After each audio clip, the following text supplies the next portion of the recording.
Greetings, readers. Thank you for joining me for the third part of my hellish odyssey. If you stuck with me this far, you'll realize it isn't going to get any easier. When I last left you, I was curled up in a ball and crying into my hands, having reached my breaking point. It was only my ever-present and dedicated guide and protector who'd brought me to this point, saving my ass and physically dragging me into the elevator after my emotional breakdown on the streets of Dis. That was level 5, anger, and I still had 4 left to go. By this stage in my journey, several things had become apparent to me. Firstly, I was trapped in this hell, and the only way out was to progress through all 9 levels or circles, just as Dante had done so many centuries before. The Attendant had been very clear on this. There were no shortcuts or easy escapes, only pain and suffering. The deeper we descended, the worse the levels became, and the greater the risk to both my physical body and my immortal soul. My second revelation was that this hell was very personal to me. On each and every level, I'd encountered a deceased family member or friend, all trapped in their own torturous cycles of pain and fear. Each ghost I encountered brought painful memories with them, reminders of my often tragic family history, not to mention the many failures I'd made during my long life. I feared who I would run into next. Let's just say, there were a lot more skeletons in my closet. But this wasn't what frightened me the most. Call him what you will, Satan, the devil, Lucifer.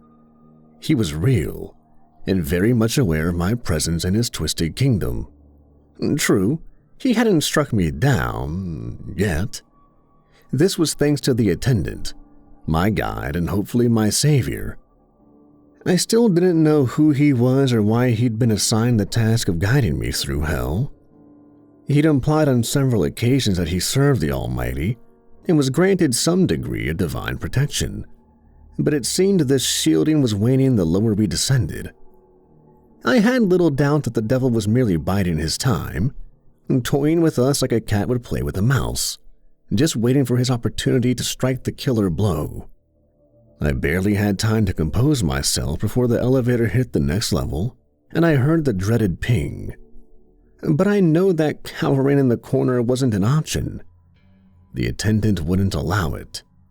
And, despite the hell I'd been through, I wasn't ready to give in. So, I took a deep breath, wiped the tears from my face and stood up, facing the lift door as it automatically slid open. Now, what can I say about this new level? Well, when one imagines hell, the first thing you think of is extreme heat.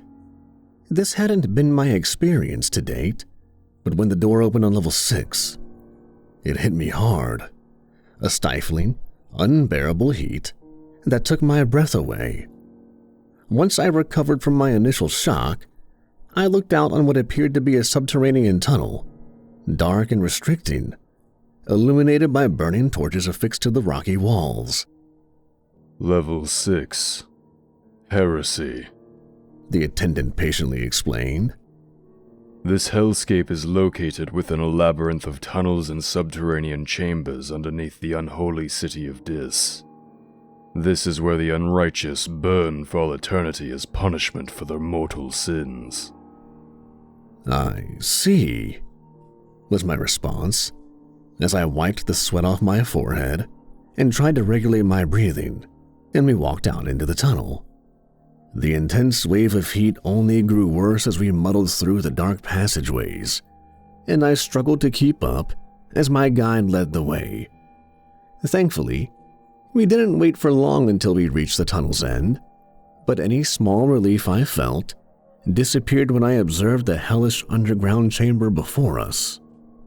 The cave was huge and looked like a subterranean cathedral, adorned with fiery torches and burning embers. The cave's walls were easily 100 feet high, but those walls were not bare. Far from it. And when I looked up, I was horrified by what I witnessed.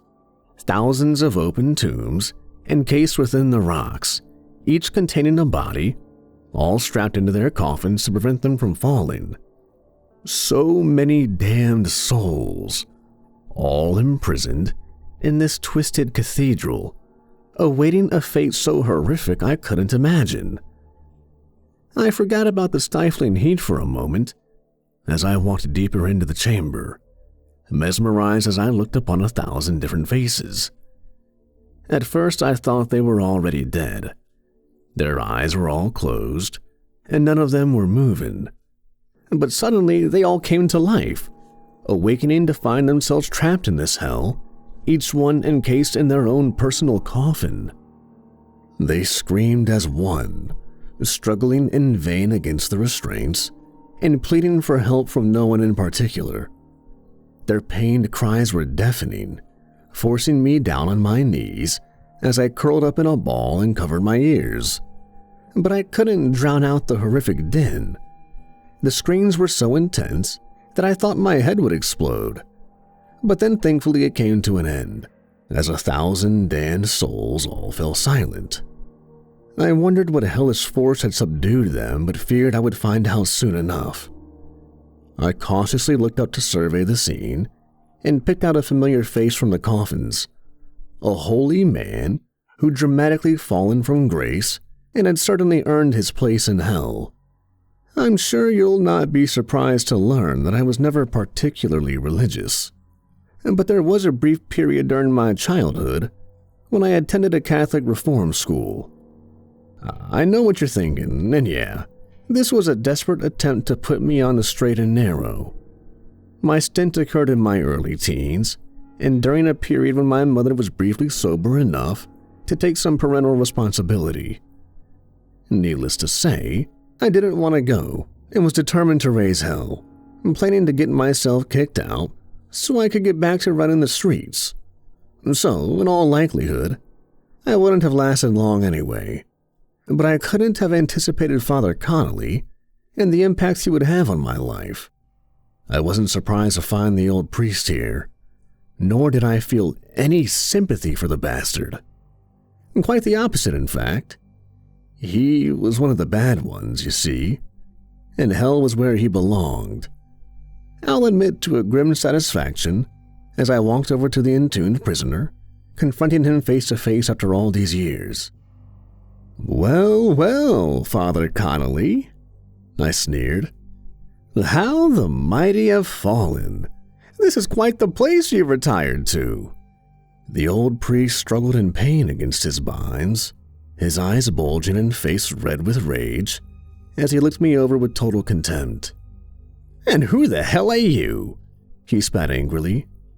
His abrupt reply took the wind out of my sails somewhat, but I was determined to make him face up to his crimes. "So you don't remember me, Father? I guess I shouldn't be surprised. You had so many boys back in the day after all. But let me give you a reminder. You still have that scar on your thigh." There followed a sudden spark of recognition, an anger in his eyes, as a painful memory came to mind. "You little shit," he swore, again fighting against his restraints in a futile attempt to get at me. As you've probably guessed, Father Connelly exploited his position in the school to abuse young boys. I don't know how many kids he hurt, but when he tried to hurt me, the old bastard got what was coming to him. I knew exactly what he was up to, and so stabbed the pervert in the leg with a letter opener. Not bad, except I was aiming for his groin. The police were called, and you can guess whose story they believed. Connelly claimed I'd attacked him without provocation, and I got sent to a juvenile detention center for the next 2 years. Any chance I had at going straight and narrow went out the window after that accident. As for Father Connelly, he continued to work at the school and abused boys for many years before the cops finally caught up with him. I heard he was facing dozens of charges, but I guess the pervert couldn't stomach going to jail because he hung himself before the trial. Connelly thought he was escaping justice, but instead he'd ended up here. A hell of his own making. I couldn't help but smile when I considered the irony. But this irony seemed lost on Father Connelly as he continued his furious tirade against me. You were a vicious little bastard back in the day, and look how you've turned out. It's no surprise. I can always tell the bad ones. I almost choked upon hearing his hate-filled words. Was he serious? You think you can judge me? I screamed. After all the evil shit you've done? I am a servant of God, Connelly replied firmly. You do not serve our Lord, and you never did. That was the attendant, who'd remained silent up to this point, merely observing our exchange from a distance. His tough rebuttal seemed to knock the stuffing out of the former priest. I watched with some satisfaction as his eyes widened and his head dropped. When Connelly spoke again, his voice was meek and resigned. Perhaps so, he muttered. I guess I am where I belong. I suppose this was the closest I would get to an admission of guilt, but it wasn't enough. I wanted to challenge Connelly further, but the attendant stopped me, grabbing my arm and pulling me back. We should leave. You don't want to be present for the next part. I did want to see this pervert suffer, but knew better than to go against my guide's instructions. And so I backed away, following the attendant across the burning coals of the fiery chamber. We'd reached the far side of the cave when I heard the god-awful shriek, shortly followed by the heavy clamor of a huge creature tearing its way down the adjacent tunnel and into the hellish cathedral. The creature's body was illuminated by the fires, and I was truly horrified by what I saw. The beast took the form of a giant red serpent, easily 40 to 50 feet in length. Its green, predatory eyes focused as its dagger-like fangs extended out of its vast jaws. The beast thankfully ignored us as it slid across the chamber, making its way towards the entombed prisoners who were helpless to resist or escape. The scream started afresh in that moment, even worse than before. I swore I could hear Connelly's voice amongst the hellish chorus as he screamed, "Dear God, please save me!" Predictably, his prayers went unanswered. I thought the giant serpent would devour its victims in its mighty jaws, but the reality was far worse. When it opened its mouth, the beast spat out a wall of flames, a napalm-like stream which burnt the heretics alive, consuming their flesh and souls in an unholy fire. The beast worked quickly and efficiently, and soon Connelly and the other sinners were engulfed in a fiery inferno. The smell was horrific and the heat unbearable. I feared we would burn as the chamber was consumed by fire, but of course, an elevator door had miraculously appeared in the rocks, permitting our escape to the next level. I coughed and spluttered as I dived inside the lift alongside the attendant, casting one last look at the fiery hell as the doors closed and we descended once again to an uncertain fate. I was still choking on the excess smoke when we reached level 7, and were faced with yet another fiery and barely survivable environment. We walked out under a red sky and into a landscape scarred by jagged rocks. The attendant pointed me towards a distant river, which flowed through the dead land and indicated that we should walk towards it. I sighed deeply, struggling with every step, due to the intense heat as the sweat poured off of me. Not only were the levels getting more dangerous, but the physical conditions were becoming intolerable. Honestly, I didn't know how much more of this I could take. When we reached the riverside, I saw there was something very wrong. The river which flowed through the hellscape was not one of water, but of blood. A boiling, crimson tide that was sickening to witness. I saw figures appearing on both sides of the blood river, dozens of men gathering and forming up into tight formations. The zombie-like damned souls were soldiers, trained and experienced killers in life, now trapped in this hellish state. Level 7 is violence, the attendant explained. These spirits will not harm us, as long as we do not interfere. When I looked upon the rival armies, I recognized their uniforms and weapons.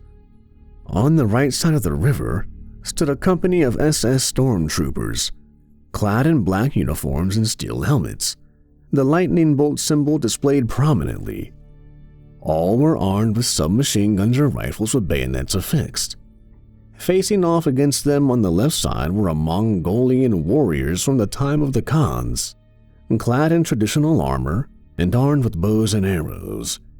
It seemed like a gross mismatch, but I wasn't sure whether the normal rules of war applied here in Hell. The two sides screamed at each other, emitting piercing, inhuman war cries that drowned out every other sound. And then they opened fire at each other, with bullets and flaming arrows flying across the bloody river. Men screamed as they were cut down, reeling in agony on the hot rocks. About a third had fallen on both sides before they charged each other, wading into the river of blood. Their uniforms burned off and their skin began to melt. But this didn't stop the manic warriors from advancing. I watched on in shock and horror as the survivors tore into one another, fighting viciously hand to hand and slicing chunks out of their enemies with bayonets and swords. What struck me about the battle, other than its brutal savagery, was the sheer futility of it all. Neither side could win this skirmish, as their bodies literally dissolved in the boiling blood. We continued to observe until the last warrior disintegrated, and the battle cries faded away to nothing. And so we may proceed, said the attendant. Once again, he used his mysterious powers, and clicking his fingers, to magically summon an arched bridge into existence, allowing us to cross the river of boiling blood. I was cautious as we walked off the bridge, looking down at the crimson tide below, and fearing what would become of me if I fell. But we got to the far bank in one piece and proceeded across the hot rocks. We hadn't made it far before running into another ruckus. When descending down a hillside, we observed a trio of creatures, half man and half horse, circling around a helpless victim, laughing and mocking as they stomped on him with their hooves. The attendant wasn't having this, however, as he advanced upon the group with determination, shouting at the centaurs as he went. "Begone, you foul vermin! Leave him be!" The centaurs appeared to be typical bullies as they retreated into fear when confronted, quickly galloping away while leaving their wounded victim in their wake. We went to assist the stricken man, and predictably it was someone I knew. He looked up at me through his swollen eyes, struggling to speak through his lips. Well, look what the cat dragged in. You're finally ready to apologize to me, asshole. I lowered my head and was consumed with guilt. The man bleeding on the ground in front of me was called Jason. He was another member of our old street gang, and, at one time, was my best friend. We stuck together after the other gang members went their own ways and graduated to more serious crimes, such as armed robbery. We were a real kamikaze unit back then, and taking crazy risks as we took on more dangerous jobs. One night we planned to hit a 24-hour liquor store, but I had a bad feeling about the job and pulled out at the last minute. I tried to call Jason and tell him to abort the robbery, but I guess he didn't get the message, because the crazy bastard went in solo. The results were tragically predictable. Without having me to cover his back, Jason lost his cool and opened fire, shooting dead a cashier and a security guard. The cops caught him red-handed the same night, and Jason was convicted of 2 counts of capital murder, receiving the death penalty. They kept Jason on death row for 5 years before he finally got the lethal injection. I didn't visit him, not even once. So, he had every right to be pissed with me. Hey man, I finally whispered after an awkward pause. Are you okay? Jason sneered in disgust.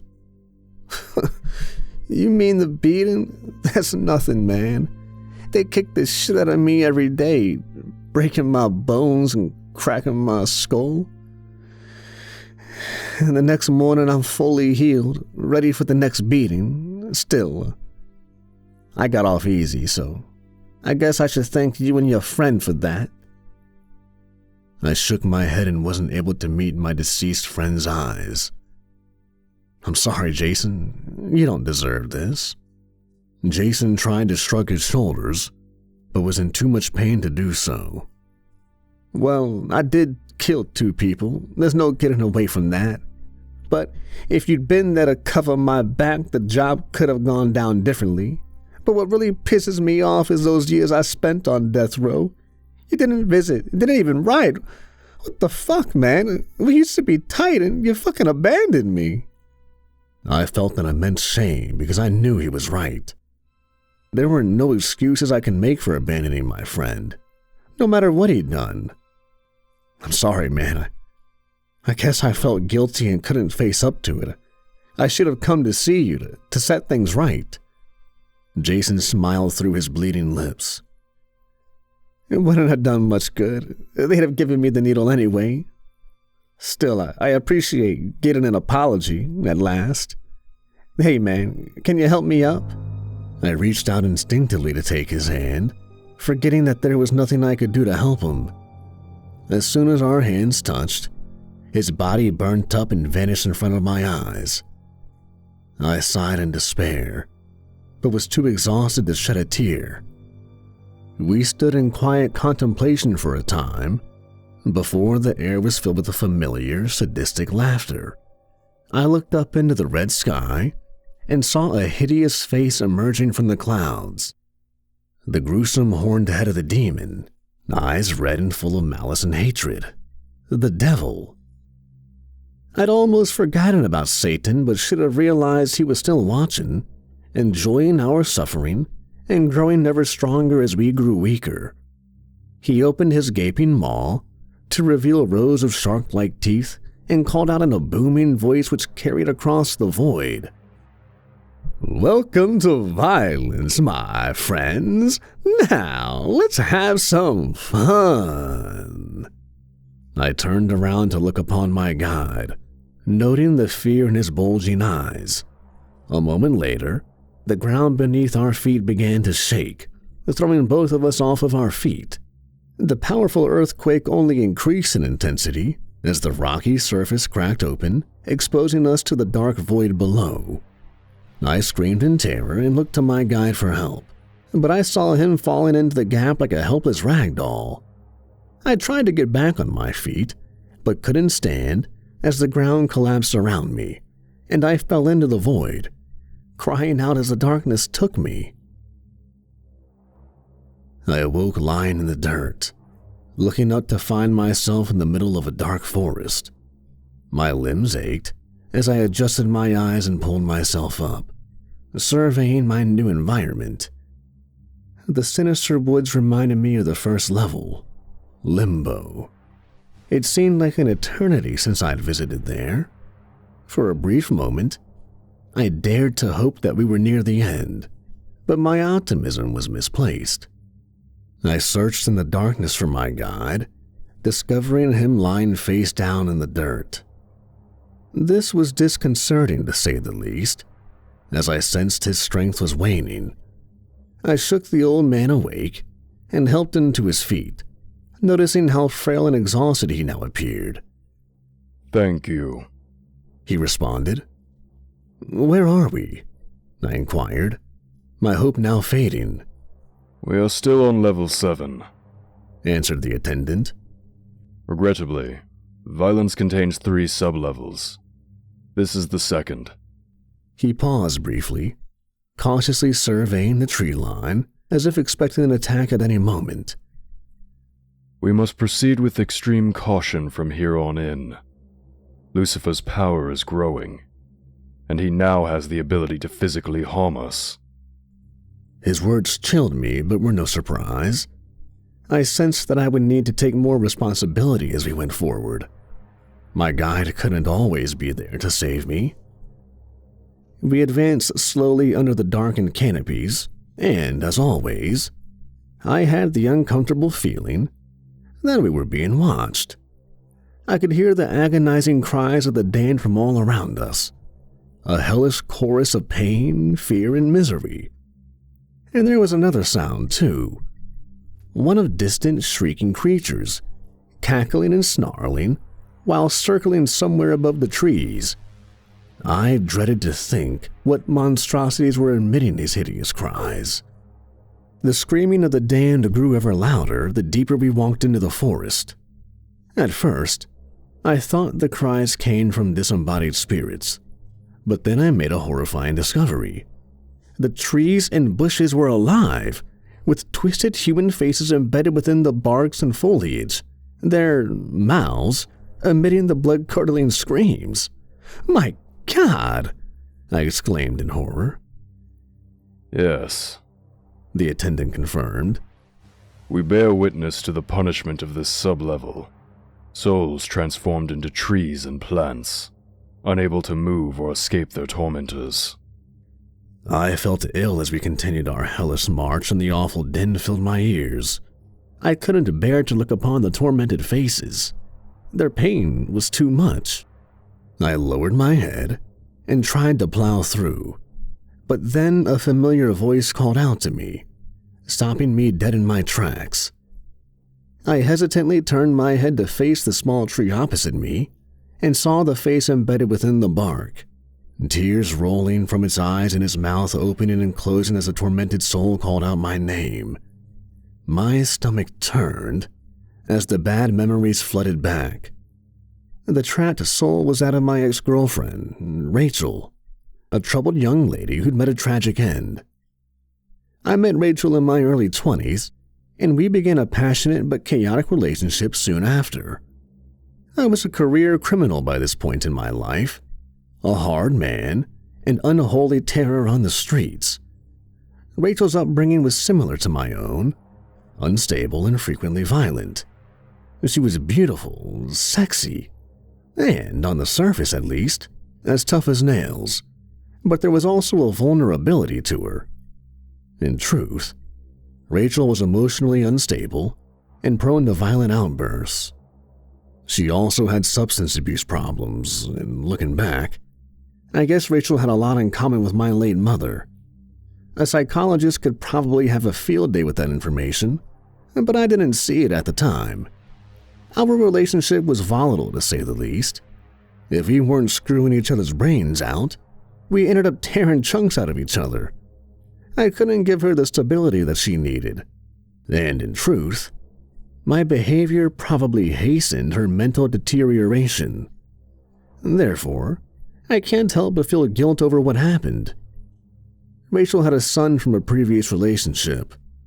Tommy was his name, and I guess he was about 5 or 6. I never had much of an interest in him, to be honest. My lifestyle wasn't exactly compatible with being a committed stepfather. Meanwhile, Rachel's life went to shit very fast.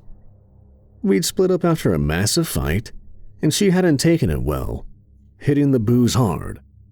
Around the same time, the social services began investigating and were threatening to take Tommy into care. I guess this pushed Rachel into her breaking point, because what she did next was beyond horrific. One night she poured a bath for her son and held his head under the water until he stopped breathing.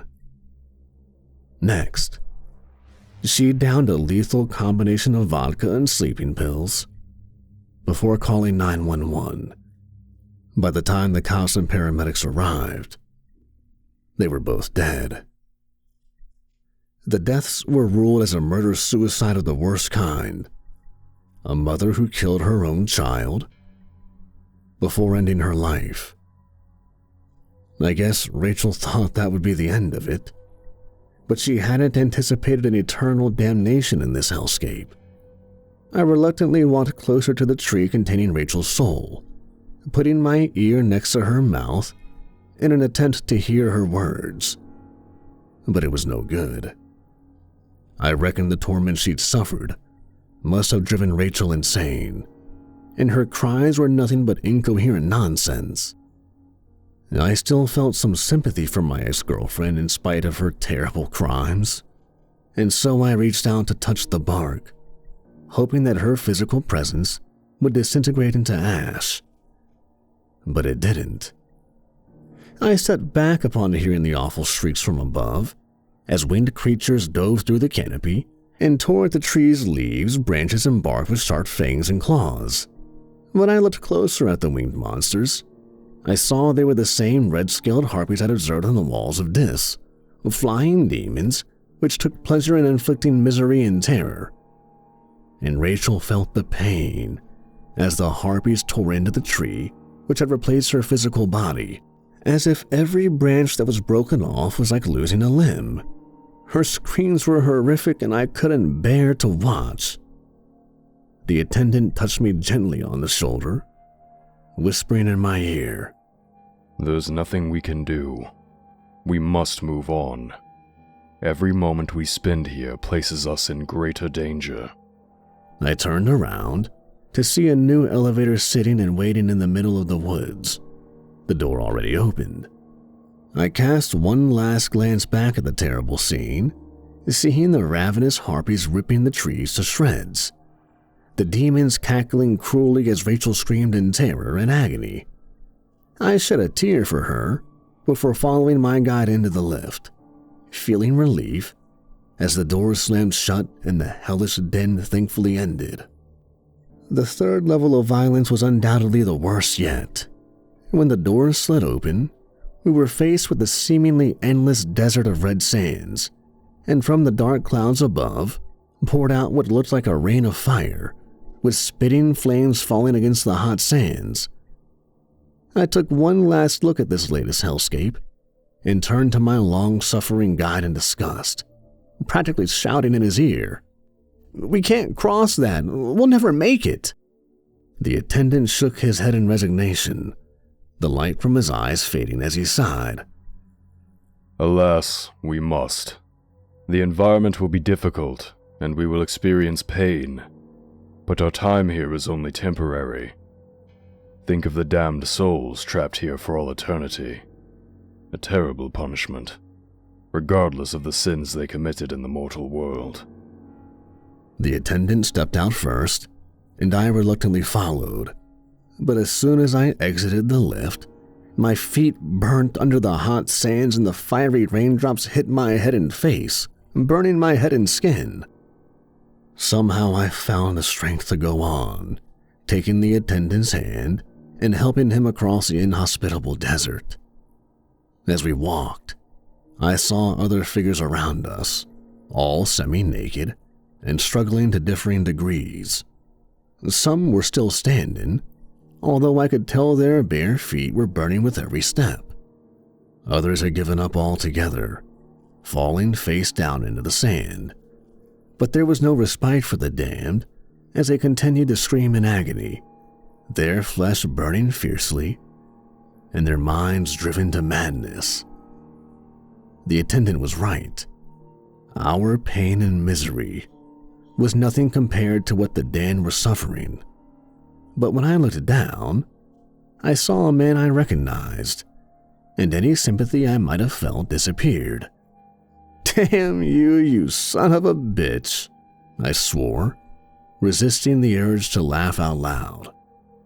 When I saw the man's peeling red skin and blackened feet, I experienced a grim satisfaction, because, in my opinion, this bastard deserved everything he got. Danny was my mother's on and off boyfriend of several years, and he was a cancer who'd hastened my family's demise. He first came onto the scene after my father left, and soon enabled my mom's substance abuse problems. I hated the guy and spent as much time out on the streets as I could in part to avoid him. The situation grew worse after Sarah died. It was Dan who got Mom hooked on heroin, and before long, he was pimping her out for profit. Eventually, I put an end to this sick arrangement kicking the shit out of Danny and throwing him out of the house. But he had other girls on the hook and continued to operate as a low-life pimp and dealer, until ultimately he got taken out by a rival and cut down in a drive-by shooting. And now here he was, burning for all eternity. He glanced up at me with desperate eyes, opening his bone-dry lips and mouthing the words, "Help me." I experienced a twinge of doubt in that moment. As vile as Danny was, I wondered whether he really deserved this. But then I got my answer. She appeared out of the sands, rising to the surface and almost giving me a heart attack. My little sister, Sarah, except it wasn't actually her.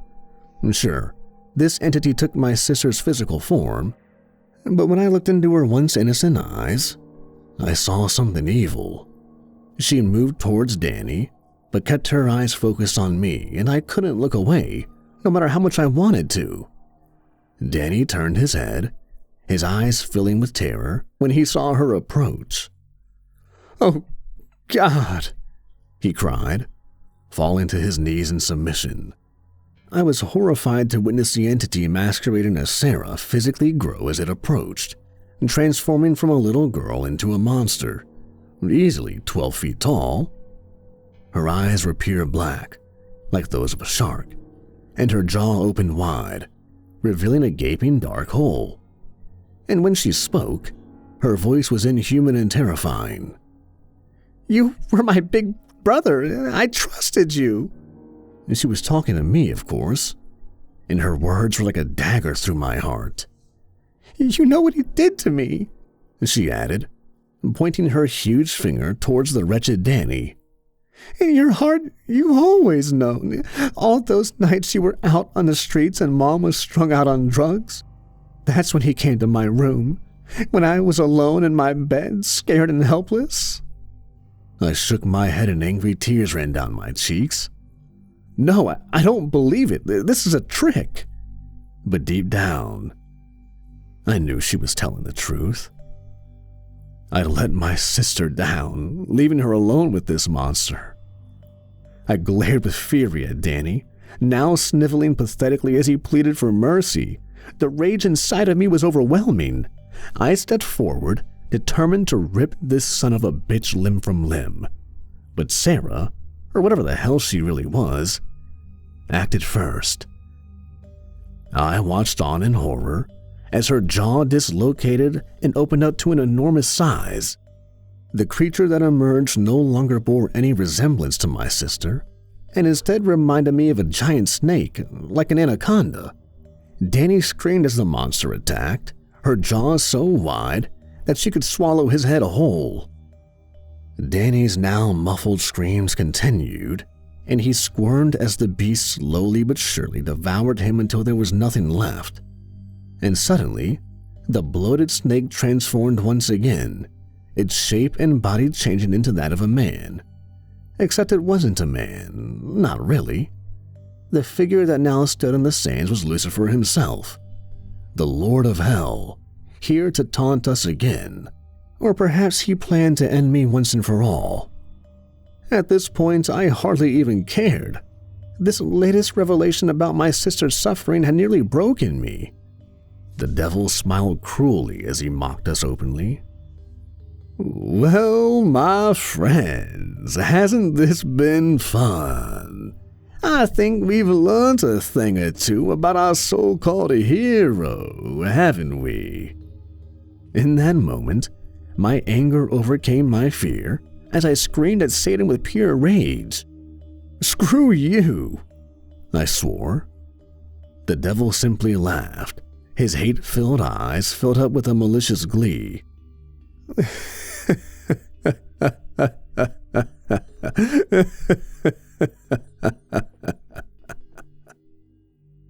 "Don't let him provoke you," whispered the attendant, who'd snuck up behind me. I noted how harsh this environment had resulted in a further deterioration in his physical state. He was now so frail he could hardly stand. "Oh, he can't protect you any longer," the devil mocked. Look at him. You really trust this weak old man? What do you really know about him? He hasn't told you his story, has he? I looked to my guide and saw he couldn't meet my eye. The devil laughed again, louder this time. Oh, I could destroy you both right now with a click of my fingers. But why stop the fun? 2 more levels to go, gentlemen. Let's get to it. In a matter of seconds, the desert around us transformed into a whirlpool of red sand, sucking up everything and pulling us down. I screamed in terror as I fell, the attendant tumbling alongside me, our helpless bodies swallowed up by the dark abyss. I soon lost consciousness in the chaos and turmoil, knowing that I would awake to face the horrors of level 8. Abandon all hope, ye who enter here. These are the ominous words which Dante claims were engraved upon the gates of hell, as told in his seminal work, Inferno. If you've listened to my previous accounts charting my own journey through hell, you'll realize that my experience was somewhat different to that of the famous 14th century Florentine poet. I never saw this sign or read the inscription, and the stark warning wasn't exactly accurate in my case. Dante and I have little in common. We were both unfortunate enough to find ourselves trapped in hell and needed to be guided through all 9 circles in order to escape. That's where the similarities end. And by most accounts, Dante was a respected figure, a famed poet and righteous man. None of these descriptions apply to me. After hearing my story, you'll realize that I didn't have a good start in life. My childhood was chaotic and early tragedies nearly broke me, resulting in my descent into violent crime. On each level of hell I visited, I was confronted by a ghost from my past, all bringing back painful memories of loss and shame. It's debatable whether I was to blame for some of the tragedies during my childhood, particularly given the lack of any responsible adult role models in my early years. But the sins I committed in my later life are inexcusable. And sadly, my worst crimes did come back to haunt me during my descent through the 8th and 9th levels. You will learn my worst secrets during this 4th and final part of my hellish odyssey. You may well judge me, and I won't blame you. Perhaps I did deserve to suffer the fates of the damned, and share the suffering I was forced to witness. And when the devil taunted me on level 7, I'll confess that I did just about lose all hope. The protection offered by my enigmatic guide had now faded, and I was now at Satan's mercy. I felt certain there would be a final confrontation once we reached the lowest circle of hell, and we would surely lose. But my bleak assessment wasn't entirely accurate. There's always a glimmer of hope, even in the darkest corners of the underworld. And I am one of the lucky ones who got a second chance. I may not be fully redeemed in the eyes of God, but at least I've been granted the opportunity to make amends, and there will be a meaning to my eternal existence that was so lacking in my mortal life. But I'm getting ahead of myself. Let me begin where I left off, at the end of level 7. You'll recall that my guide and I were sucked into a vortex, pulled down to an uncertain fate as we were forced to listen to the devil's hateful laughter and taunts. There was a swirl of chaos before everything went black, and the next thing I remember, I was being shaken awake by the long-suffering attendant. I felt groggy as I glanced up at the old man, noting how the spark in his eyes hadn't quite extinguished. He'd been on death's door during our arduous trek through level 7, but appeared to have summoned an inner strength. He helped me to my feet as I got myself together and surveyed our surroundings. We stood in front of what I can only describe as a massive crater in the desert floor, a gaping hole in the ground that must have been several miles in diameter. We were at the very edge of the precipice, facing a steep drop. I didn't want to look into that hellish void, because I knew whatever was down there wouldn't be good. But the attendant guided me to the very edge and prompted me to see what lay below. What I saw was a vast cavern, maybe hundreds of feet deep and shaped like a funnel, with circular ledges descending down to what looked like a body of water or ice at the bottom. The cavern was dark and deep, but I could observe people or beings moving on each ledge, and I heard god-awful screams as thousands of damned souls cried out in pain and fear. Level 8. Fraud, my guide explained, his voice weary and croaky. Also known as a malbulge.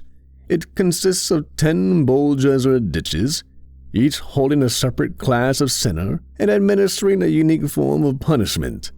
At the very bottom is level 9, our final destination. I shuddered as I tried to come to terms with what I'd been told. We'd come so far, but still had a huge distance to cover, and I feared our destination was a hellscape beyond my worst nightmares. How do we get down there? I asked, part of me not wishing to know the answer. Alas, we must climb down through each of the 10 ledges, the attendant answered solemnly. There were once bridges and walkways one could use, but these were destroyed long ago. The deeper one descends into hell, the greater the decay and desolation. To my surprise, the attendant reached into his jacket and withdrew what looked like an oil lantern, using it to illuminate the ground ahead of us. He then descended into the darkness, finding a rough and narrow pathway cut into the side of the cavern. I followed in his wake, watching my step carefully and praying I would not fall. The blood-curdling screams grew worse as we descended, and it became quite impossible to drown them out. We soon reached a substantial ledge about the width of a football pitch, which I assumed was the first sublevel of Malbulge. At this point, I could hear pained cries and footsteps emanating from the darkness, the sounds interspersed with lashes from a whip and the roar of something hideous. As if by magic, the attendant was able to increase the light emanating from his lantern, thus revealing the appalling scene before us. What I witnessed was a line of naked wretches chained together, their bodies emaciated and backs scarred by many lashes. They kept their heads down as they marched single file in a circle, forced to walk the circumference for all eternity. These poor wretches were overseen by a monstrous beast, a horned demon with burning red eyes and hooves instead of feet.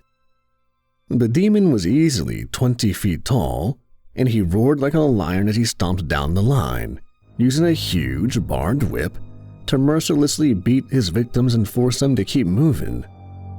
The beast noticed our presence, briefly halting his torturer the damned to glare down upon us, his eyes burning with a pure hatred as he lifted his whip and appeared ready to attack. In a panic, I searched for an escape, but noted my guide was standing tall, seemingly unafraid of the monstrous brute standing before us. The demon roared, exposing rows of razor-sharp teeth. I noted how his breath stank of raw meat, a foul stench which made me retch. I felt sure he would attack, but at the last moment, the demon withdrew his whip and stepped back, grunting loudly before returning to the line, where he proceeded to whip his victims with added anger and vigor. I breathed a sigh of relief as my guide offered an explanation. That is Melakoda, leader of the 13 demons who patrol level 8. These beasts will harass and threaten, but they will not harm us, if only because our souls are promised to their master. I shuddered upon hearing this, not knowing whether to feel relief or terror. It seemed clear that the devil had special plans for us, and that couldn't be good. We soon left Melakoda and his victims behind as my guide sought out and found the pathway leading down. I had time to think during our descent and asked him a question. You say level 8 is fraud. This seems like a pretty tame sin compared to what we've seen before. I winced upon remembering the twisted horrors of Dis and the burning sands of violence, not to mention the sickening revelations the devil had revealed to me. How can they justify such harsh punishments for this crime? The attendant nodded his head and appeared deep in thought for a moment before he answered. In hell, it is rare for the punishment to be proportionate to the mortal sin. The devil has a twisted sense of justice after all. But you think of fraud in a literal or legal sense. Think instead of those who peddle poisonous substances or ideas, and the thousands of lives they destroy. These are the type of people you find on level 8. This will become clear to you before we leave. I nodded my head in acknowledgement. He hadn't exactly answered my question, but I knew this was as much information as I would get from him. And, based on previous experience, I expected to encounter a ghost from my past somewhere here on level 8. When we reached the next ledge, the smell was almost unbearable. The fumes so toxic that I could hardly breathe. The attendant seemed unaffected by the foul stench as he lit up the scene, revealing a literal river of shit which flowed in a circle. To my horror, I saw many damned souls trapped in this foul stream, desperately crying out in disgust before they sank underneath, their bodies consumed in human excrement. Thankfully, we didn't stay long in this gross sublevel, as my guide led us downwards, although the stench remained in my nostrils until we reached the next circle. But the horrors inevitably grew worse as we made our slow path downwards, ledge by ledge. I wish we could proceed in darkness and at least be spared the appalling sights of torture and suffering, but the attendant insisted on lighting up each and every sublevel. It was as if he wanted me to witness all the horrors in their entirety, to soak in the brutal cruelty inflicted by the minions of hell in the vile and twisted worlds they created. The third ledge contained a circle of prisoners chained upside down against the rocks, the bare soles of their feet burnt by hot oils carried and poured by a team of cackling harpies. They clearly took joy in the suffering of their victims. Number 4 was populated by people with their necks twisted unnaturally by 180 degrees, so their heads faced backwards. They struggled to walk the ledge, wandering aimlessly in circles as they searched in vain for some respite. Occasionally, a disoriented victim would stumble over the ledge, falling to an uncertain fate. One woman staggered over to me, her bloodshot eyes full of pain and fear. She tried to speak, but her vocal cords must have been twisted beyond use, and so she could only mouth her plea for help. To my shame, I pushed her away and kept on moving. Once we descended to the 5th ledge, the attendant put a firm hand on my shoulder, warning me to stand back. What we witnessed was another river flowing in a circle, this one filled with what appeared to be burning tar. There were people inside, their bodies melting as they struggled to keep their heads above the surface. This was horrific enough, but what concerned me more were the hideous creatures patrolling the riverbanks, demons of similar size and shape to Malakota, stomping along on their mighty hooves and swinging grappling hooks as they mocked the burning victims. Somehow, one of the damned made it to the shoreline and climbed out from the tar, but he didn't make it far, soon being set upon by a trio of ravenous demons. I watched on in horror as they affixed hooks to his body and pulled in opposite directions, ripping the poor bastard into 3 parts. And as if that wasn't bad enough, they proceeded to feast upon his raw flesh, greedily stuffing their mouths with his limbs, head and torso, until there was nothing left. Malakota's underlings, the attendant explained dispassionately. They're under orders not to harm us, but sometimes their enthusiasm gets the better of them. We should leave before we draw too much attention. Yeah, I agreed, not wishing to witness any more of this sickening spectacle. But of course, it only got worse. At first glance, the sixth ledge appeared almost identical to the first, with a single file line of chained prisoners slowly marching in a circle as they were encouraged by a huge demon similar to Malakota. But on closer inspection, I spotted several differences in how the damned were punished. While the sinners on the first ledge were naked and emaciated, those on this sublevel all wore heavy, body-length coats adorned with heavy metal weights. Clearly, they struggled to perform the forced march given the heavy burden they were forced to carry. From what I could see, some of the victims could hardly stand, let alone march. I thought that at least their heavy robes would afford them some protection from the constant beatings. But then I realized something. The demon overseeing this ledge wasn't armed with a whip, but rather a long metal pole. I wondered what function this implement was used for, but I soon found out. When a prisoner faltered, the demon struck out with the pole and a surge of electricity shot through it, operating much like a cattle prod. The weights proved to be the perfect conductor for the electrical current, and the victim yelped out in agony as the electricity shot through him. The demon cackled cruelly before moving on to its next victim, pausing briefly to cast us a hateful glare, snarling aggressively before continuing his grim task. We didn't linger, and soon rejoined the path through the cavern. The seventh Bolgia turned out to be the most bizarre and twisted yet. It took me a moment to figure out what was going on. While the previous levels were violent but ordered, this ledge appeared to be an anarchy, as victims ran amok in a blind panic. I soon realized why.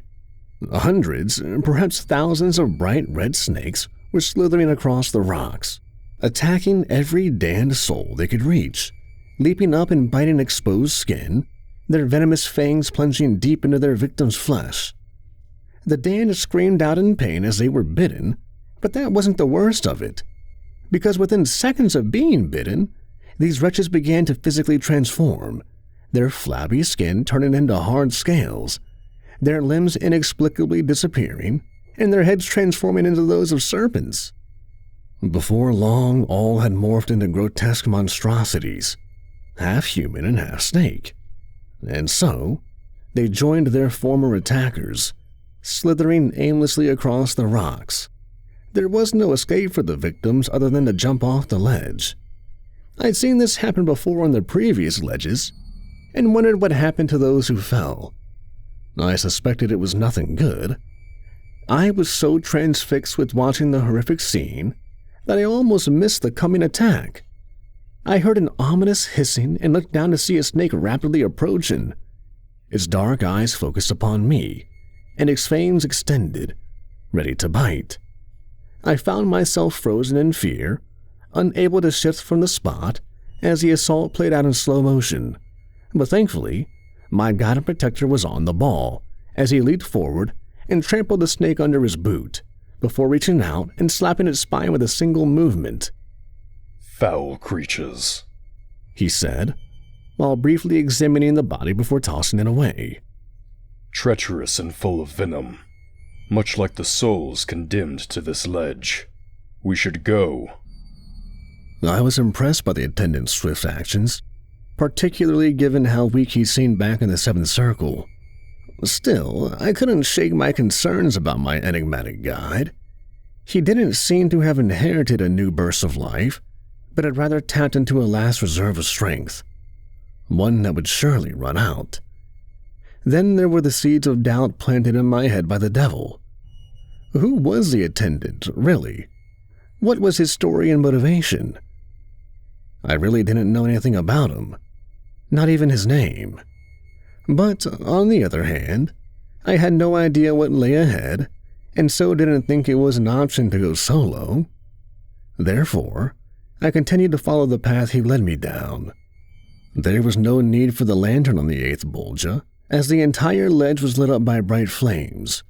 Initially, the scenes on this sublevel reminded me of the Sixth Circle, Heresy. As before, the victims were encased in coffins built into the rock walls, and chained up so they couldn't escape.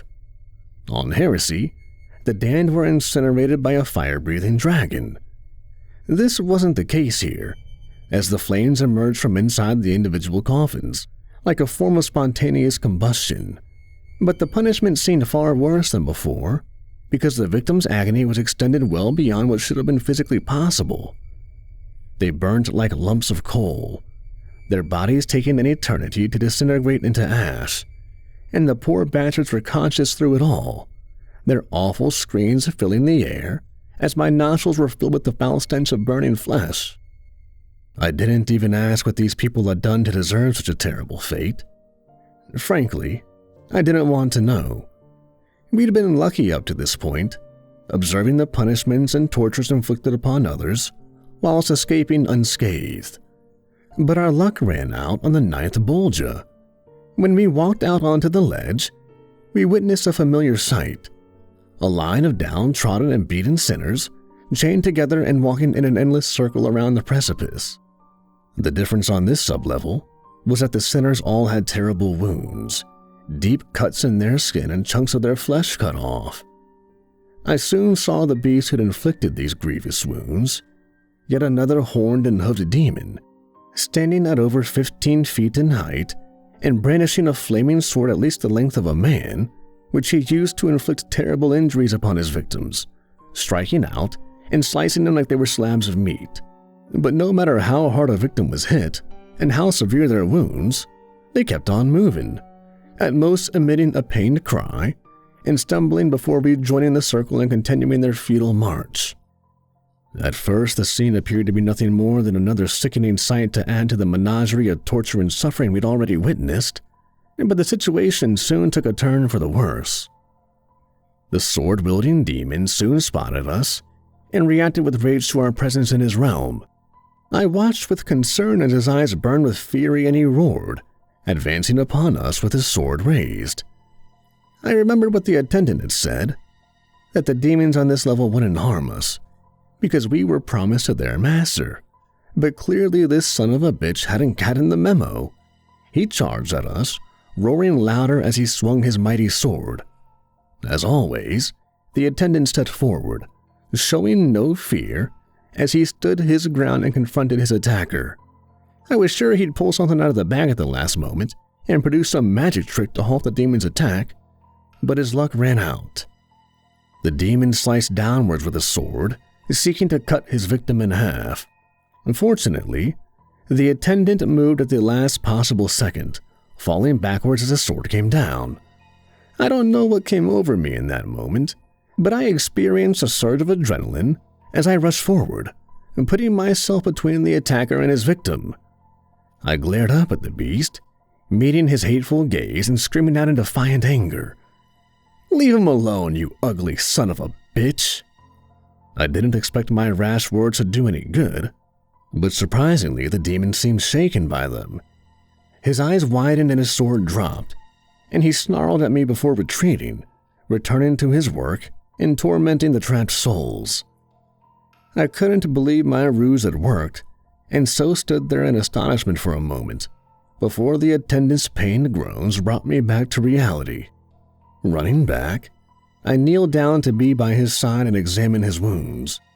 The demon hadn't succeeded in chopping my friend in half, but he had inflicted a nasty wound from his chin to his abdomen. A cut not so deep to be immediately fatal, but certainly serious enough to disable the old man. But to my surprise, the attendant actually smiled as he looked up at me and whispered words of encouragement. "You did well, my friend. Your choice of language was rather crude, but it had the desired effect." I didn't dwell on what he said, instead examining the man's wounds. "You can't go on like this." "But I must. We are so close, and soon my burden will be lifted. Now please, help me to my feet." I didn't like it, but could see no other choice but to comply with his wishes, and so I helped him to his feet and supported him as he directed me towards the path leading to the final sublevel of the 8th circle. I held the attendant up, supporting his frame as we struggled on to the final ledge. I really didn't know what to do at this point, and suppose I was just on autopilot, having no other option but to trudge on. I do think there was already a change in me. The old me might well have abandoned the wounded attendant as a burden, but I didn't even consider this. The old man had taken me so far, and I felt obligated to help him through to the end. The last ledge didn't appear to contain any vengeful demons to torment and abuse its victims, but only because this wasn't necessary. All of the damned on this sublevel appeared to be suffering from a wasting disease, as their naked bodies were covered with unsightly sores and lesions. They struggled to stand or walk the rocks as the mysterious disease slowly ate away at their flesh, and they rotted from the inside out. In many ways, the sight of thousands of afflicted souls was the worst yet, and the smell was terrible. We walked through the suffering masses for a time before I suddenly stopped, seeing a face I recognized that was staring fearfully back at me. I was so shocked by his appearance that I inadvertently allowed the attendant's frail body to fall to the rocks as I stumbled to confront an old enemy. Now, observant listeners will notice how this is the first familiar soul I've mentioned encountering on level 8, but there have been many others on the sublevels above. There were times during our hellish descent through the ledges when I thought I recognized a face in the crowd. It's very possible that there were damned souls on each and every sublevel that I'd known in my life. I'd encountered so many nasty pieces of work during my long association with the criminal underworld. Nevertheless, none of these brief encounters stood out. Not until I reached this final Bolgia and found Zach. This was an individual I was very familiar with, because I was the one who'd ended his life. Let me explain. You'll remember that my drug-addicted mother died of an overdose, and I was the one who found her body. Well, that wasn't quite the end of the story. I didn't go out looking for vengeance straight away. The way I saw it, my mother had done this to herself. But then I started hearing stories on the streets, rumors of a series of overdose deaths, all linking back to the same dealer. This was Zach, who had been my mother's regular supplier. It seemed he'd been selling a bad batch, and poison that got a dozen of his customers killed. I didn't know whether the deed was intentional or not, but it didn't sit right with me, and so I decided to pay Zach a visit. I confronted him at a crack den where he dealt out of, and the conversation soon turned ugly. What happened next was a blur in my memory. I remember him going for a gun, and I went for him, initially acting in self-defense. What followed was a brief but violent struggle, which ended with Zach dead. It hadn't been my intention to kill him, but that's how it turned out, and I was left with the corpse to dispose of. Zach had been punished in life but was still suffering in the afterlife, with his body diseased and his skin covered in bleeding sores, as he looked up at me with pitiful eyes. I didn't want to feel sympathy for him, but couldn't dismiss the role I'd played in his untimely death. This was the first time I'd killed anyone, and that's something you can never take back. He opened his bone-dry lips in an attempt to speak, but the only sound which came out was a pained groan.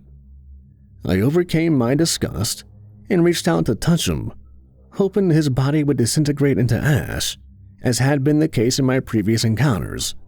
But instead, something very strange happened. I was transported to another place, a location I remembered from many years before.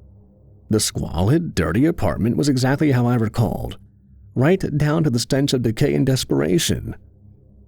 I was in my body, but didn't have control of it, instead merely playing out actions as if I were on autopilot. Zach was there, of course. His reaction upon seeing me was one of fear and panic, as he ran back into the apartment to retrieve a pistol. I moved instinctively, diving and tackling him to the ground before he reached the gun. A desperate struggle followed, but I soon triumphed, pinning Zach down on the filthy floor with my hands wrapped around his throat. I didn't want to repeat my past mistake and would have done anything to stop the savage attack, but I no longer had control and could only watch as my rough hands applied immense pressure against Zach's throat, slowly strangling the life out of him until he stopped breathing and the light behind his eyes extinguished. Next came a moment of panic as I realized what I had done, but I soon formulated a plan, dragging Zach's limp body into the bathtub and using a hacksaw to chop him up into pieces which were easier to dispose of. When the foul deed was done, I found myself transported back to the 8th circle, my hands covered in blood, as I looked down upon Zach's dismembered corpse. I saw his decapitated head sitting upon a blood-stained rock and noted how his eyes continued to blink and his mouth opened and closed as he made a futile attempt to speak. I turned away in disgust and shame, only to find myself confronted by our nemesis, the devil, once again taking on a vaguely human form as he glared down at me with malicious and almost lustful eyes. "This is the moment when I knew I had you," he exclaimed gleefully. "The point of no return. You lost your soul the moment you throttled that bastard, condemning yourself to an eternity in my kingdom." I lowered my head as tears welled up in my eyes. Surely he was correct, but the attendant still had something to say. "You've jumped the gun, Lucifer. This isn't over, and you haven't won yet." The devil laughed sarcastically before he replied. "Yes, indeed, my old friend. Traditions are important and the rules must be followed. Still one level to go. I shall wait a little longer to claim my prize. Gentlemen, I look forward to seeing you both real soon. On level 9. With that, the devil suddenly vanished, and an elevator appeared in his place. There was only one place left to go. Down. Down to meet my destiny. A lot of emotions went through my head during that short descent down to the final level. Fear, anger, shame, but also a strange feeling of calm resignation. I had a good idea of what awaited me in the 9th circle. Zach was the first person I'd killed, but not the last. There was a worse crime from my past that would surely be revealed, and then I'd be at the devil's mercy. I looked to my stricken guide as he bled inside the lift, his face turning pale as his life force slowly drained away. The poor man could hardly walk, let alone protect me. And perhaps this was the way it should be. Maybe I deserved the fate which awaited me. One thing was for sure. By this stage in my hellish journey, I was both physically and mentally drained, and felt resigned to whatever lay ahead. The terrors of level 9 began sooner than I'd expected, as we were accosted as soon as we stepped out of the elevator. The first thing that hit me when the doors opened was the extreme cold. An icy chill unlike anything I'd experienced on the previous levels. I needed to support the wounded attendant as we walked out, and so almost missed the coming attack, only prompted when my guide cried out, "Get down!" We ducked just in the nick of time, as a huge club as thick as a log swung just above our heads. In a panic, we scurried off the rocks and onto a large body of ice, looking back to see our attacker. Behind us was a giant, not a demon as such, but a humanoid of immense size, about 25 to 30 feet in height, with bulging muscles and a face red with rage. I watched with concern as he swung out with his improvised weapon, but thankfully we were now beyond his reach. Upon closer inspection, I noticed his huge body was restricted by heavy iron chains, securing him to the spot. The giant roared in angry frustration, but had missed his opportunity to crush us. "Ugly and dumb brutes," the attendant said, as he struggled to speak due to his pain. They guard the entrance to the 9th circle, but cannot pursue us. We turned our backs on the chained beast and looked ahead. Level 9. Treachery. My guide confirmed. Otherwise known as Cocytus. The final stop on our journey. Our fates will be decided here, one way or another. I gazed out onto a vast frozen lake, a surface of blue ice that would almost have been beautiful had it not been for the horrific setting. As we cautiously walked across the thick ice, I looked down to see the damned souls trapped underneath, naked bodies frozen solid and unable to move, but somehow still alive, their eyes following us as we walked over their icy graves. Here dwell the worst traitors and human monsters of all time, the attendant explained. They live alongside the worst traitor of all, the angel who rebelled against God and was cast out of heaven to live his eternal existence in shameful exile.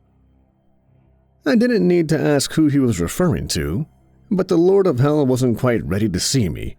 He had one last surprise to spring before our final confrontation. We struggled along for some time across the freezing ice before I saw him.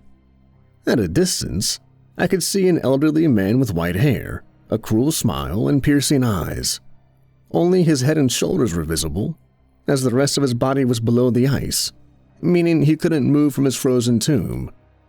He was still conscious, however, following my progress with his predatory eyes and opening his blue lips to speak. Well, look who's finally shown his face. It's been a long time, kid, but I'm sure you still remember me. I did, of course. This was the man who'd condemned my soul, making me commit a heinous act that could never be forgiven. His name was Angelo, but this man was no angel. In fact, he'd been a gangster while alive, a mob boss who ruled over the criminal fraternity in my home city with an iron fist. Angelo's organization controlled everything, including gambling, extortion, drugs, and prostitution. They called him the Butcher, and he was said to be responsible for dozens of murders over the years, either committed by his own hands or on his orders. But despite his long criminal history, Angelo had never spent a day in prison. Some say he had the police and judges on his payroll, while others claim he made a deal with the devil. In any case, Angelo had died peacefully in his own bed shortly after his 85th birthday. And now here he was, at the very lowest level of hell, and I knew exactly why he'd ended up here. What's the matter, kid? Cat got your tongue? Angelo mocked. What do you want from me? I whimpered, fearing I already knew the answer. Come on, you're a clever kid. You know why you're here and what connects us. I shook my head, finding myself unable to speak. It was left up to Angelo to prompt me. The time has come. This is your destiny. Touch my dead flesh and you shall see. I didn't want to, but found myself unable to resist. Reluctantly, I reached out and touched his ice-cold skin, and in an instant, I was dragged back to another place and time. A dark alley late at night. Two thugs were kicking and punching me hard. I could feel every blow and was experiencing the pain for the second time. Angelo walked towards me as his men held me back. He looked down upon my beaten body with utter contempt. You thought I wouldn't find out, didn't you? The cops might not know who killed Zach, but I do. That son of a bitch was one of my top earners, and you took him out. Now, you've got to pay. I shuddered as the pain shot through me, and my whole body shook as I begged for my life. Angelo laughed cruelly as he delivered his final verdict. Relax, kid. It's your lucky day. I've got a way out for you. One little job and your debt's paid off. I didn't like the sound of this, but was desperate and scared. What do you want me to do? I asked meekly. Angelo's smile wavered, and the expression on his face turned deadly serious. "There's someone causing problems for my organization. He's a real thorn in my side. I need him taken care of." I gulped in dismay. It was clear what Angelo meant. But why would he ask me to kill a man? Why me when he had a whole army of hitmen at his disposal? I soon got my answer. The gangster pulled a photograph from his jacket pocket and held it up to the light so I could see. "You recognize him?" I nodded my head in the affirmative, was so shocked I couldn't speak. The man in the picture was Angelo's brother. He wanted his own flesh and blood dead and had blackmailed me into doing the hit. Suddenly, I was pushed forward in time as I stormed into a seedy drinking den with a machine pistol in hand. My target was sat at the bar, inebriated after a night of heavy drinking. His bodyguard sat beside him and was more alert, going for his gun as soon as he saw me. But I had the drop on them both, firing my automatic weapon and pumping both men full of rounds, watching in shocked awe as the bullets cut them to shreds. Their bodies fell to the blood-stained floor like lifeless rag dolls, their eyes dead and mouths wide open, as if they were screaming all the way to hell. I paused for a second, surveying my grim handiwork, but then I saw her. A young barmaid, perhaps in her early 20s, blonde-haired and blue-eyed, her face frozen in shock and terror. I met her gaze and realized what I had to do. She'd seen my face, and there could be no witnesses. I recall the girl pleading for her life as I re-aimed my gun, and the sick feeling I had with my finger poised on the trigger. I wanted so badly to stop this horrific reenactment and scream in the young man's ear, telling him not to do this, but of course I couldn't. The deed was already done. I couldn't turn back the clock. I pulled the trigger, ending her life with a barrage of bullets. My flashback ended, and I found myself back on level 9, looking down on Angelo's frozen body. I don't know which of my emotions was strongest, the shame or the rage. "You killed my brother," Angelo said in an accusatory tone. "You gave me no choice." "Like hell I didn't. There's always a choice. You took the coward's way, taking the lives of others to save your own skin." I lowered my head, realizing he was right. But still, this man was a monster. He killed dozens during his criminal career and ruined scores of lives. Why should he get away with it? I looked back at the attendant, seeing he was lying on the ice, nursing his wound as his wrinkled skin turned blue. He spoke just 2 words, but their meaning was clear. "Finish it." I nodded my head and turned back towards Angelo, my heart filling with rage as years of pent-up anger was let loose. In the absence of any weapons, I kicked out with my boot, stomping on his head with all my might. I didn't know what would happen, but experienced a grim satisfaction when his body broke like glass, shattering into 1,000 pieces. The relief I felt in that moment was immense. It was like a huge weight had been lifted from my weary shoulders, but my victory was short-lived, as within seconds all the fury of hell was let loose. First, the ground beneath our feet started to shake, making it nearly impossible to stay on my feet. And then, I heard the ominous sound of cracking ice, experiencing a fresh terror at the prospect of falling through to the deadly cold water below. I saw an explosion of ice a few hundred yards in front of me and watched on in horror as a huge beast emerged from beneath, unveiling a vast pair of wings as it flew high above our heads. The monster had a wingspan of at least 40 feet and appeared in the guise of a giant harpy, complete with clawed hands and feet and fangs as sharp as steak knives. This was no ordinary winged demon. I could tell from his burning, soul-crushing eyes and the sadistic cackle he emitted as he flew. It was the devil in a new form, here for our final confrontation, in the heart of his vile kingdom.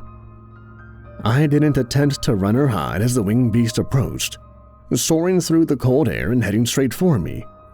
This was always going to be the final chapter. I realize this now. When we first began our journey, the attendant had promised he would do everything in his power to get me home. Perhaps he'd meant it too. But I now believe the devil was always one step ahead. He'd drawn us down here into the lowest depths of hell, biding his time until he grew strong and we grew weak. In this scenario, he was the predator and I was the prey. And maybe, when all's said and done, this was my deserved fate. After all, I was a sinner and a killer, and no number of excuses could make up for my crimes. And clearly, this was what the devil wanted me to believe, as he hovered over us and delivered his final message in a booming, inhuman voice. Did you really think this would be the end of it? That you could walk away from this? Oh no, my friend, that's just not how it works. You're a sinner of the worst kind, and that means you belong to me. Your soul is mine to torment for all eternity. He is not yours yet, came the thunderous response. I turned around in astonishment to see my long-suffering guide, still bleeding but somehow now standing, his wrinkled face filled with a fresh vigor and an angry defiance. The devil didn't take his warning seriously, however, merely laughing in his face.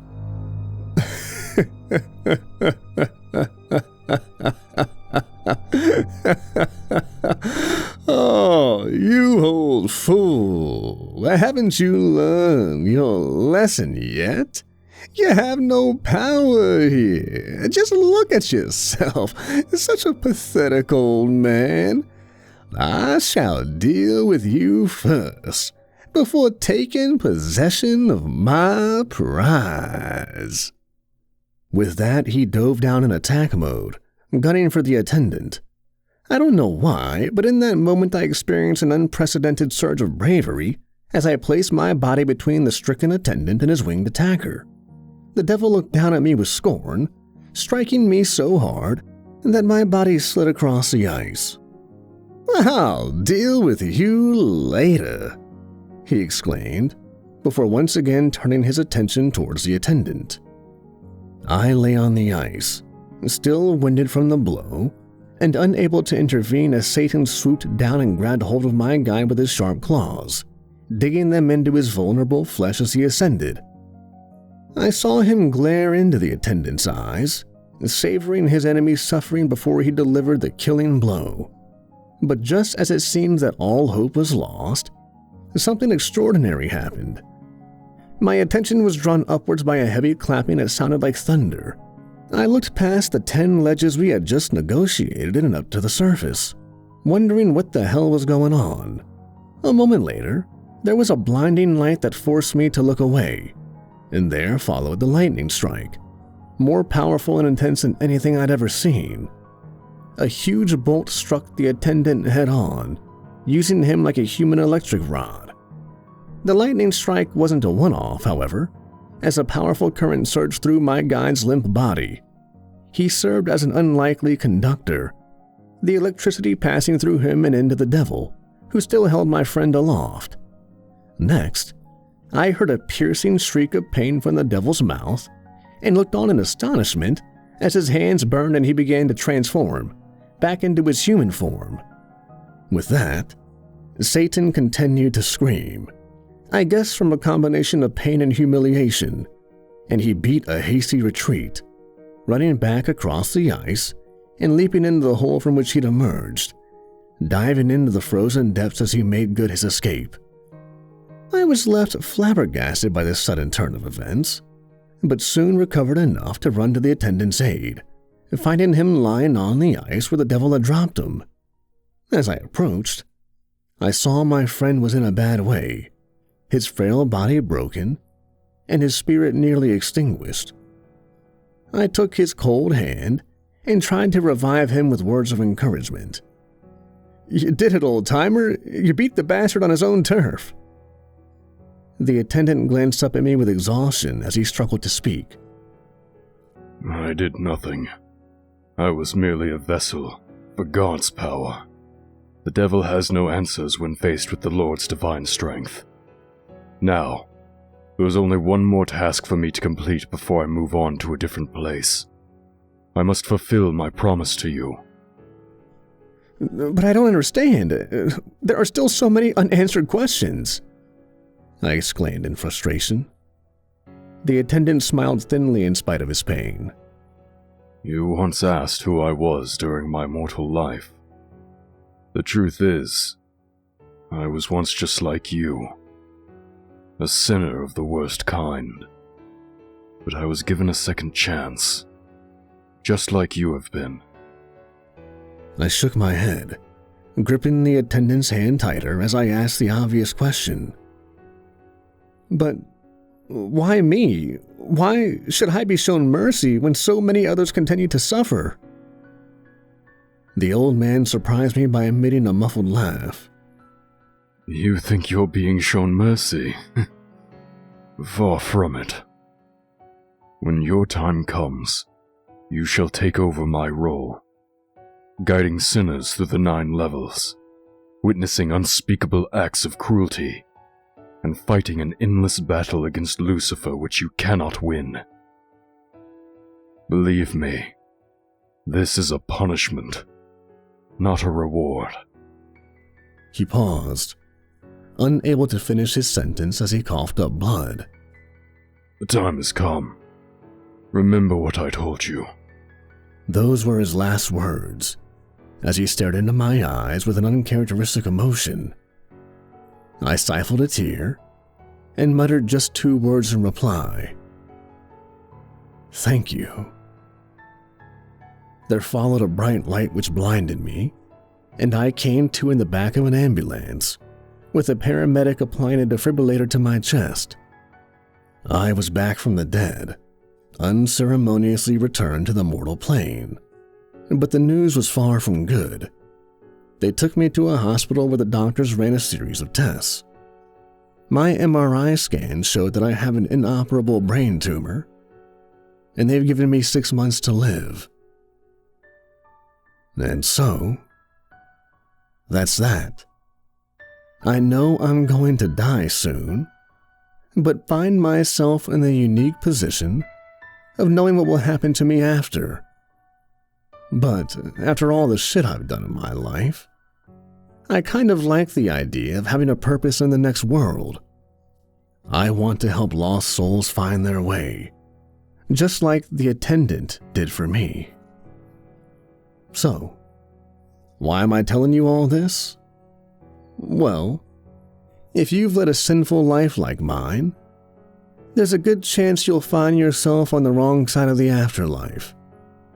And if you encounter an inexplicable elevator, manned by a mysterious attendant, make sure you do what he says, because your immortal soul could well depend on it. I'll see you in hell, my friends.